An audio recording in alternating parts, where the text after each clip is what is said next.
नमस्कार, मैं ब्रजेश कुमार। अभी कुछ दिन पहले मैंने एक वीडियो डाला था आवास के संबंध में कि अब सभी को जो भी पात्र व्यक्ति प्रधानमंत्री आवास योजना की सूची में ग्रामीण क्षेत्र में बचे हुए हैं उन सभी को आवास मिलने जा रहा है।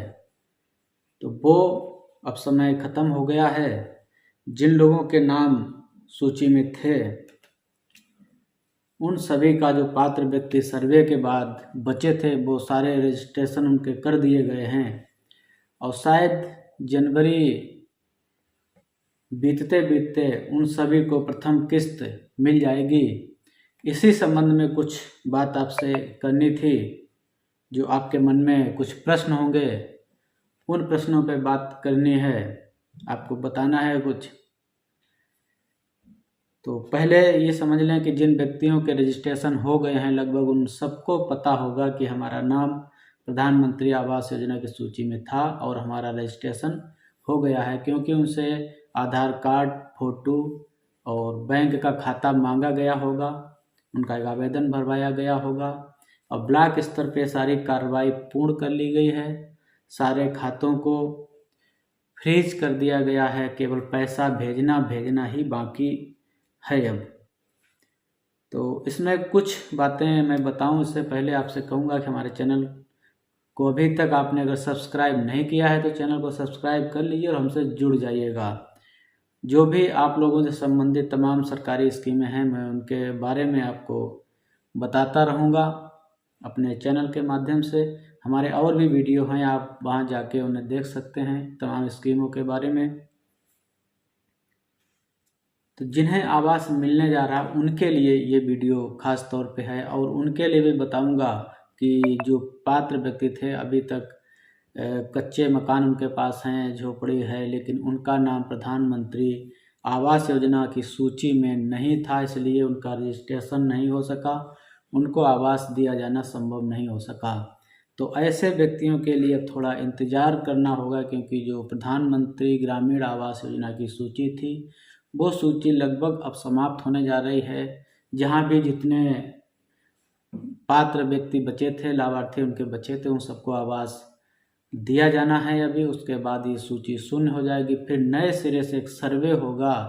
जो आवास के लिए पात्र व्यक्ति छूट गए हैं किसी कारणवश, उनका सर्वे करवाया जाएगा और सूची वो शासन को भेजी जाएगी। अगर आप इस तरह के हैं तो हमारे चैनल से जुड़े रहने के लिए चैनल को सब्सक्राइब कर लीजिएगा, क्योंकि जैसे ही इस तरह की कोई सूचना आती है मैं आपको जल्द से जल्द अपने चैनल पे उपलब्ध करा दूंगा। क्योंकि आप जब सूचना आपको नहीं मालूम होती है, सर्वे हो जाता है और बाद में फिर पछताने के सिवा कुछ नहीं रह पाता, क्योंकि आपको जानकारी नहीं हो पाती है कि गांव में सर्वे चल रहा है, आप उसमें छूट गए हैं। तो इसीलिए इस सूचनाओं के लिए हमसे जुड़े रहिएगा तो ज़्यादा बेहतर रहेगा। आवास का महत्व तो उन व्यक्तियों के लिए बहुत ही है जिनके पास कच्ची छत है। जब बरसात होती है तो पानी टपकता है, या छप्पर है तो छप्पर चूने लगता है, पानी नीचे झरने लगता है, लोग पन्नी तान के रहते हैं। तो एक सपना होता है कि एक छोटा सा अपना घर हो तो कितना अच्छा हो। ऐसे गरीब व्यक्तियों के लिए सरकार उनकी मदद करती है कि एक छोटा सा घर उनका हो, कम से कम वो अपने खाने पीने की चीज़ें हैं, अनाज हैं, ज़रूरत की चीज़ें वहाँ सुरक्षित रख सकें और खुद भी बुरे मौसम में वहाँ पे वो सुरक्षित लेट सकें, बैठ सकें, सो सकें। तो इसी उद्देश्य के साथ ये आवास दिए जाते हैं। तो अभी जल्द ही आपको जो किस्त मिलेगी, ये हम बता दें कि आवास योजना के अंतर्गत आपको 3 किस्तों में धनराशि दी जाएगी। प्रथम किस्त 40,000 रुपये की होगी, दूसरी किस्त 70,000 रुपये की होगी और तीसरी किस्त 10,000 रुपये की होगी। इन 3 किस्तों को दिए जाने का जो क्रम है, आपको पहले 40,000 रुपये दिए जाएंगे। उस 40,000 रुपये से आप अपना निर्माण कार्य शुरू कर दें। और निर्माण कार्य शुरू करने से पहले मैं एक बात आपको बता दूं, जो सरकार का एक अपना मानक है कि कितने क्षेत्रफल में आवास बनना चाहिए। तो आप ये निश्चित कर लें कि आपके पास अगर बहुत ज़्यादा ज़मीन है पड़ी हुई है तो उसे घेरने का प्रयास ना करें, क्योंकि ऐसा करने अगर आपके पास पैसा नहीं है तो 40,000 रुपये नींव भी नहीं भर पाती है और पैसा खर्च हो जाता है। मैं गांव में जाकर देखता रहता हूं, कई लोग इस तरह से फंस जाते हैं कि उन्हें जो पैसा मिला होता है वो अपनी जो भी ज़मीन हिस्से की पड़ी होती है वो उसको घेर लेते हैं, पैसा वहीं पे वो सारा ख़त्म हो जाता है। तो इसलिए जब एक मानक के हिसाब से आप निर्माण नहीं कर पाएंगे तो आपको दूसरी किस्त का पैसा नहीं दिया जाएगा। तो ऐसी स्थिति से बचने के लिए सबसे पहले आप ये करें कि 225 वर्ग मीटर, 225 वर्ग फीट की बात है आवास के लिए, या 22 वर्ग मीटर आप उसे समझ सकते हैं, या और सरल भाषा में उसे कहें कि 15 गुणे 15 फीट का ही आवास आप बनाएं। जो सरकार द्वारा जो धनराशि दी जाती है उतने से वो आवास बन जाएगा। किसी राजमिस्त्री के चक्कर में ना पड़े, क्योंकि जो कभी कभी हम देखते हैं गांव में सड़क से 1.5 मीटर ऊंचे लोग आवास बना देते हैं। नींव उनकी जो ग्राउंड लेवल है उससे 1.5 मीटर ऊपर हो जाती है। तो ऐसी स्थिति में आपकी लागत बढ़ेगी, मिट्टी का भराव बढ़ेगा, सारा पैसा आपका वहीं पे खर्च हो जाएगा। ग्राउंड लेवल से ज़्यादा से ज़्यादा 1.25 फीट या 1.5 फीट की ऊंचाई ही रखें आवास की। तो ये बात हो गई कि उसका एरिया 15 गुणे 15 फीट से ज़्यादा ना रखें। अगर आप सक्षम हैं तो बाद में बना लें। अगर आप ज़्यादा बनाते हैं तो ये माना जाएगा कि आप पात्र व्यक्ति नहीं थे, आपको गलत आवास दे दिया गया क्योंकि आप सक्षम थे बड़ा मकान बनाने के लिए। तो इस तरह की भी उंगलियां फिर उठने लगती हैं। तो 40,000 रुपये जब आपको मिल जाए, अपना न्यू स्तर का काम पूरा कर लें और दरवाजे स्तर तक जब आपका निर्माण कार्य पहुंच जाए तब आप अपने ग्राम रोजगार सेवक से या सचिव से या अपने प्रधान से संपर्क करके ये बताएं कि हमने इतना कार्य करवा लिया है, हमारा दूसरी किस्त के लिए जियो टैग करवा दिया जाए। दूसरी किस्त के लिए जब जियो टैग करवा दिया जाएगा तो उस जियो टैग के बाद आपको 70,000 रुपये दूसरी किस्त के रूप में मिल जाएगा। जब वो 70,000 रुपये मिल जाए तो आप वो 70,000 रुपये से अपना छत डलवा लें, लेंटर डलवा लें। और जब लेंटर का काम कंप्लीट हो जाए तो आगे प्लास्टर वगैरह अगर थोड़ा सक्षम हो तो प्लास्टर भी करवा लें।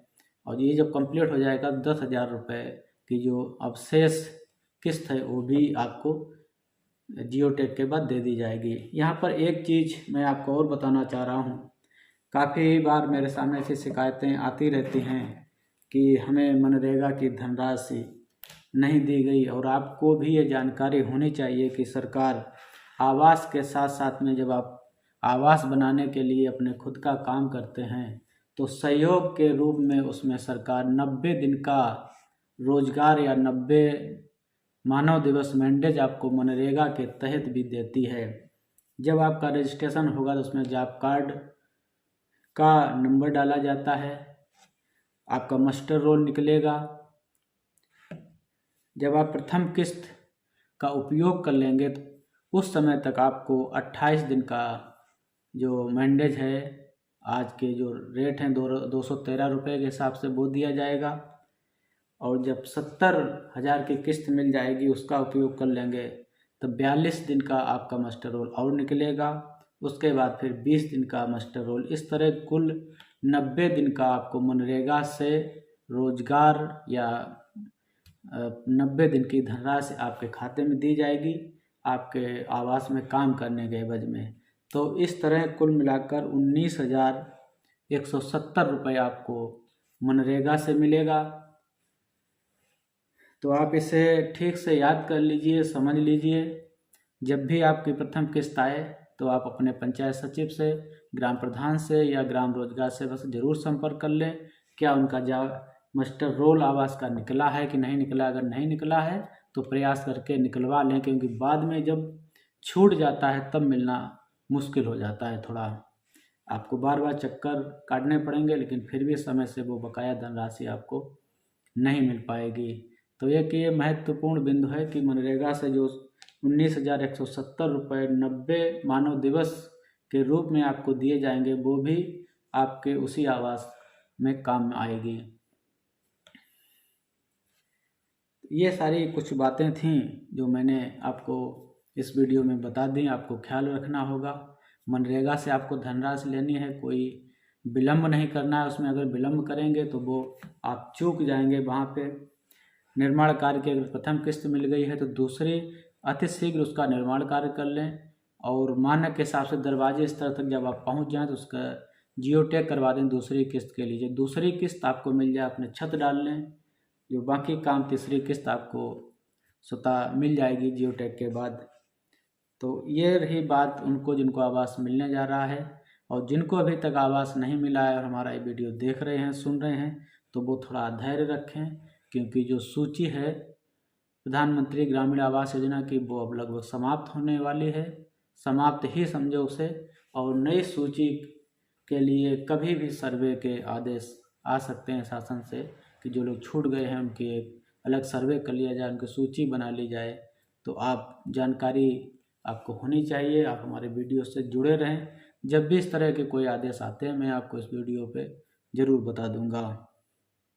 और इसी के साथ आपका बहुत बहुत शुक्रिया। अगर हमारा वीडियो यहाँ तक देखा, आपको ठीक लगे तो इसे लाइक और शेयर भी कर दीजिएगा, क्योंकि सूचनाएं एक दूसरे के माध्यम से ही दूर तक जाती हैं। अगर आप अकेले सुनेंगे तो आपके अकेले तक रहेगी, अगर किसी को वीडियो भेज देंगे तो वो किसी और तक पहुंच जाएगी। जो भी लाभार्थी इस तरह के हैं, गलतियां करते हैं कि बड़ा सा मकान न्यू भर ली, पैसा खर्च हो गया, पूरा मकान नहीं बना पाते, तो ऐसी गलतियां ना करें। जो मानक हैं सरकार के मानक के हिसाब से कार्य करें। फिर भी अगर दिक्कत लगे तो वीडियो को दोबारा देख लें, और दिक्कत लगे तो आप अपने ग्राम पंचायत के सचिव से संपर्क करके बात कर लें। और जाते जाते अगर आपने अभी तक हमारा चैनल सब्सक्राइब नहीं किया है तो हमारे चैनल को आप सब्सक्राइब जरूर कर लीजिएगा।